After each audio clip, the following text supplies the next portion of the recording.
50 वर्षांपासून राज्यातील wine shop परवान्यांवर असलेली स्थगिती आता उठण्याची शक्यता आहे। राज्याचा महसूल वाचवण्यासाठी राज्य सरकारकडून नव्याने 328 नवे मद्य विक्री परवाने दिले जाणार आहेत।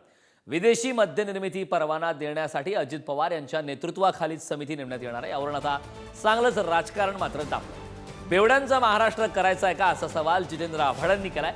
अद्याप काही निर्णय नाही असं यावरती अजित पवार यांनी प्रतिक्रिया दिली। मतं दिली, कशी घेतली, काय घेतली याच्यावरती आता मला चर्चा करायची नाही आहे। पण जर माझ्या बहिणींचा संसार, बहिणींना पैसे द्यायला नाहीत हे कारण देऊन आर्थिक स्थिती सुधारायची असं म्हणून तुम्ही बहिणींचा संसार उद्ध्वस्त करणाऱ्या दारू परवान्यांना परवाना देणार असाल तर आम्हाला मान्य नाही। महाराष्ट्र हे कदापि मान्य करणार नाही।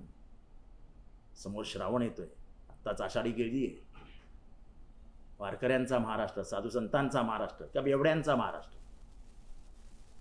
आपण पाठीमागच्या काळामध्येच एक नियम केलेला आहे 72ला का काहीतरी 72-74ला की इथनं पुढं दारूचे परवाने म्हणजे द्यायचे असतील दुकानं, शॉप, तर त्याच्या संदर्भामध्ये विधिमंडळाला विश्वासामध्ये घेतल्याशिवाय द्यायचे नाही असा निर्णय झाला। त्याच्यानंतर कधी पण आपल्या महाराष्ट्रामध्ये म्हणजे बाकीच्या अनेक राज्यांच्या मध्ये मला तर माहिती मिळाली की उत्तर प्रदेशमध्ये दरवर्षी 3% परवाने जास्त दिले जातात, वाढवले जातात आणि बाकीच्याही ह्याच्यात वाढवले जातात। तो त्यांचा अधिकार आहे।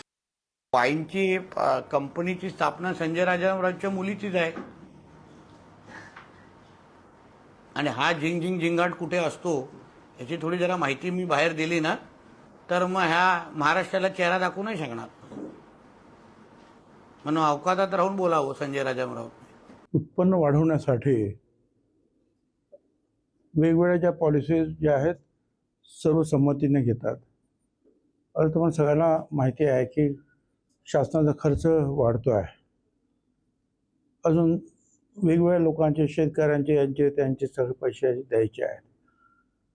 आता शासन हा पैसा जो आहे तुमच्या टॅक्समधूनच गोळा करतं ना। अजित दादा त्या खात्याचे मंत्री आहेत आणि त्या खात्याचा कारभारच जो आहे हा टॅक्स जास्तीत जास्त गोळा करणं आणि लोकांना खर्चायला देणे ते पैसे। त्याप्रमाणे ते अध्यक्ष होणं हे स्वाभाविक आहे।